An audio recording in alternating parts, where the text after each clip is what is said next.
السلام عليكم، ازيكم؟ عاملين ايه؟ يا رب تكونوا خير. اهلا بكم في قناتي مطبخ ايمان انديل.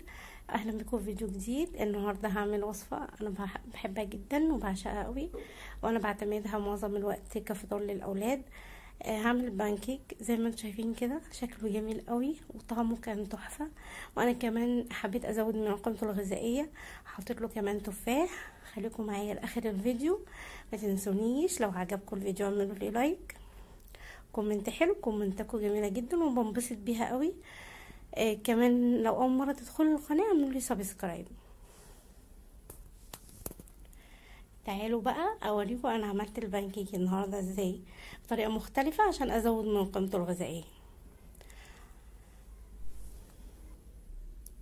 هحتاج هنا العدد 2 تفاحه، 150 جرام دقيق، 250 جرام لبن، عدد 2 بيضه، معلقه ممسوحه صغيره خميره، رشة فانيليا، رشة بيكنج صودا.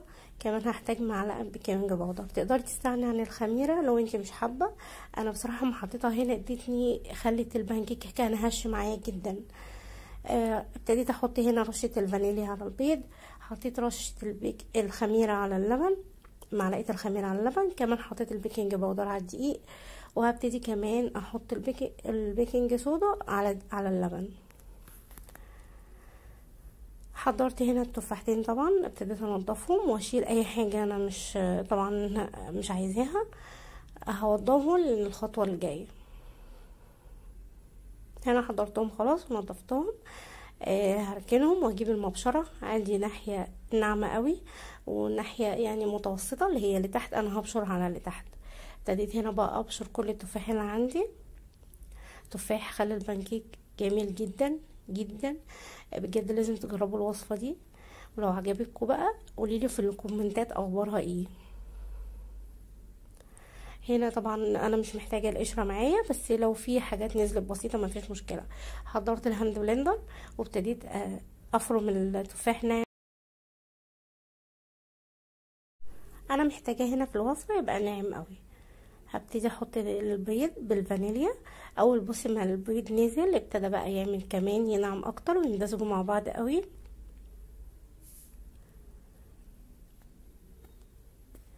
هبتدي بقى كمان احط اللبن. بصوا هنا الخليط بقى جميل ناعم جدا، مش باين اي بشرة تفاح، مش باين اي حاجة. هنا كمان حطيت اللبن، ضفت اللبن، وكمان هبتدي اضرب كمان مرة.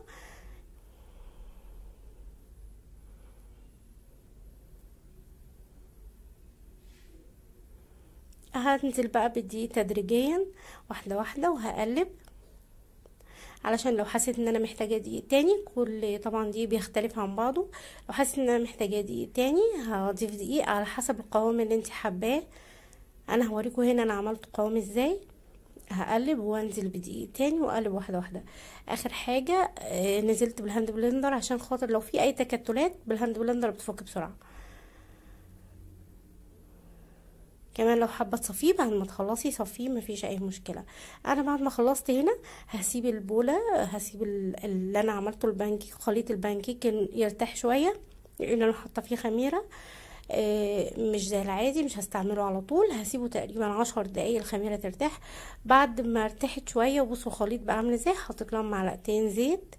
هنا بقى بصوا القوام بقى جميل جدا. هنا بقى حضرت الطاسه كمان انا هنا سخنتها وهديت عليها قبل ما احط الخليط. استنيتها لما هديت شويه، ما حطيتش وهو سخن والطاسه سخنه. بالمغرفه بتاعتي العاديه، وحطيت انا عايزه هنا الحجم ده، انا مش عايزاه صغير قوي ولا عايزاه كبير قوي. هنا الحجم ده متوسط ومناسب قوي. بصوا ابتدت اول ما استوت فيه بقى ظهرت ان هي استوت، شكلها تحفه، شكلها جميل جدا. لازم تجربوا الوصفة، جميلة جدا ومفيدة قوي، وبجد لو عملتيها لأولادك هيحبوها جدا. هنا جربت واحدة كمان. وخلاص اول ما احس ان هي ابتدت تبقى كده او في فقاقيع ظهرت، هبتدي بالسباتولا اشوفها من تحت هي استوت ولا لا. مجرد ما تطلع معايا هي خلاص كده استوت، وبقلبها الناحية التانية. وادي ده لونها. انا هنا بقى خلصت الكمية اللي عندي كلها. ما شاء الله عملت لي كميه حلوه قوي. وهبتدي بقى ازينها معاكم. هنا بقى خلصت الكمية اللي عندي.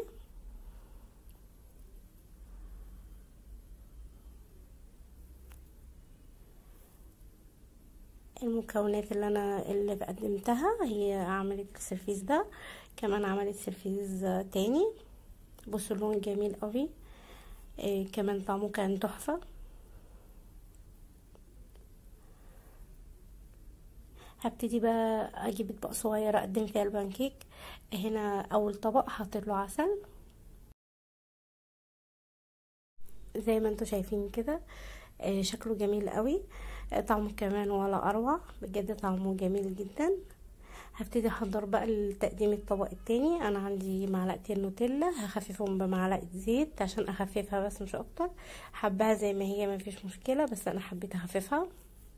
هبتدي بقى بعد ما احضرهم في بوله صغيره، هنزل بقى هنا كده بالنوتيلا على البانكيك. وده الطبق طبعا الاقرب لقلبي. ولغايه هنا والفيديو خلص، وان شاء الله باذن الله اشوفكم في فيديو جديد، ودمتم في امان الله.